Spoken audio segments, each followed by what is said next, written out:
All right, today I'm continuing my journey of playing solo player board games, something that's fairly new to me. In my last video, I played Cascadia solo mode for the first time. It's pretty fun, but I'm excited to try something different today. So today I'm going to be playing solo Heat, Pedal to the Metal. This is a game I've played several times with friends, but never done the solo mode, so I'm looking forward to giving it a try. Now, if you're interested in trying Heat solo mode, or if you want Heat to be a little bit more difficult, you're playing with a small player count and you want it to be more exciting, then there's actually rules for that. So you need the rule book. Well, not the base rule book, but the extra one that comes in with some of the module stuff. And you want to go to the section that talks about the Legends module. We'll explain that together in case you're interested in learning how to do this yourself.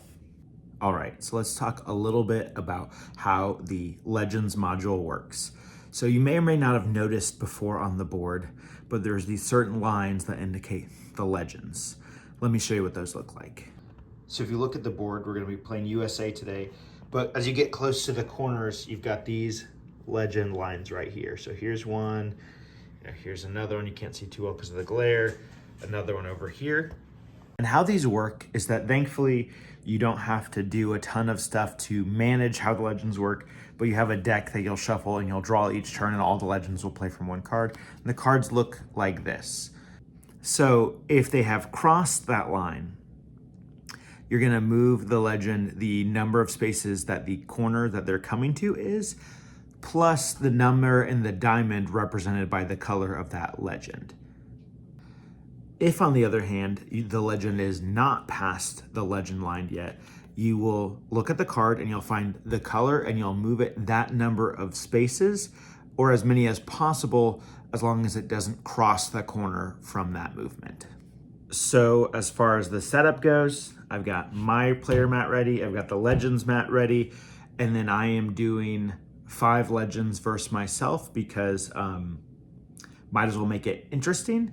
And I don't actually know, I couldn't find how you determine player order, but having played a lot of Mario Kart and playing Grand Prix myself, I just decided to make myself start in the back and we'll see how it goes.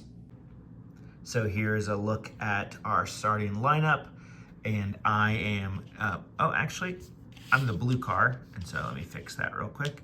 So there you go, that's our lineup, and we're gonna start this game. The nice thing about the Legends module of Heat is it took me a little bit to get comfortable with it, but it was really simple once I figured it out. All right, so I paused the time lapse because I just did the first round, and I thought it was gonna be worse based on when I started playing the Legends, but it was pretty bad. I mean, I started in last place, so I gotta use Adrenaline, and I had to use a Heat to boost, but here's where we stand after one full turn.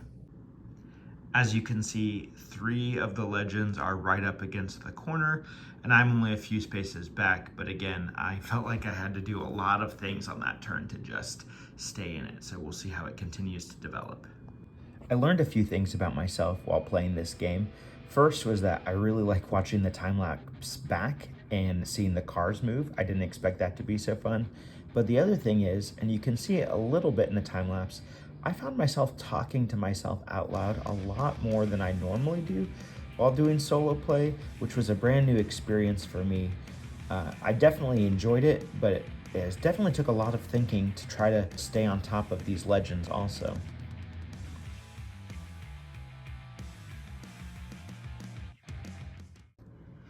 So after the first sharp corner, I managed to pull ahead, but I've had to use a lot of heat to do that. So somehow I've got to replenish the heat in my deck while also getting ready to go down this big, long, open stretch. What I have seemed to notice from just the initial playthrough is that the legends are especially dangerous on the long sections of track. And so we'll see if I'm able to keep this lead. So part of the reason I decided to do Heat next, it's kind of a funny story actually, is in my Cascadia video, I got a comment from an old friend from college that I haven't talked to in a long time.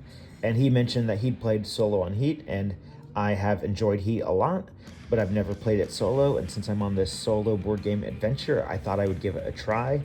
So glad he was able to reach out. It was good to hear from him again, but also just gotta say, Heat solo mode is a great recommendation.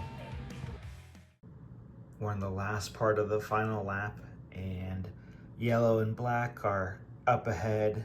Green and gray are right at the corner. I'm here. Red's all the way back here.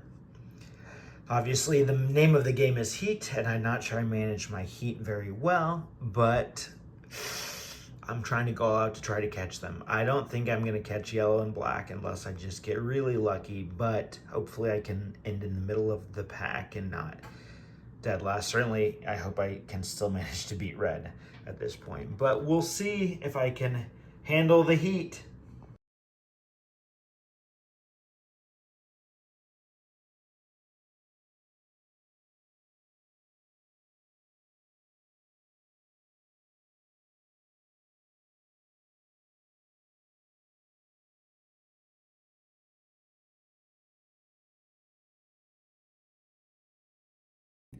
Okay, so this is the last turn. We already have 3 cars finished. I'm competing to try to get 4th place, which is not exactly where I wanted to be, but let me show you what's going on. All right, so Gray went first. That's where Gray ended. The finish line's there. Red's still all the way back here, but hasn't moved yet this turn. I'm there. I moved up to there, and I've got a heat left, so I'm gonna boost. You can't slipstream after you pass the finish line, but I just wanted to give you the live reaction to my boost. So I'm gonna pay the heat and then flip this card. Well, it doesn't have that symbol, so that doesn't count. 2, oh, bummer. 1, 2, looks like I'm getting 5th. All right, so final placement is Gray 4th, me 5th, and Red 6th. Okay, well, I finished playing Heat solo, and I had a really good time when I played Cascadia solo, but Heat solo mode is really fun.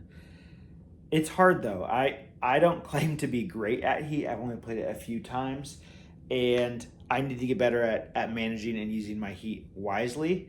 I used it a lot to get ahead in that area with all the tight turns, and then I wasn't able to replenish it fast enough to really beat the legends in the long stretch. Now, in some sense, getting 5th place is not great, but it's called the Legends module, and so I think that means I did beat at least one legend. So it was so fun. Like, I'm already thinking about playing it again.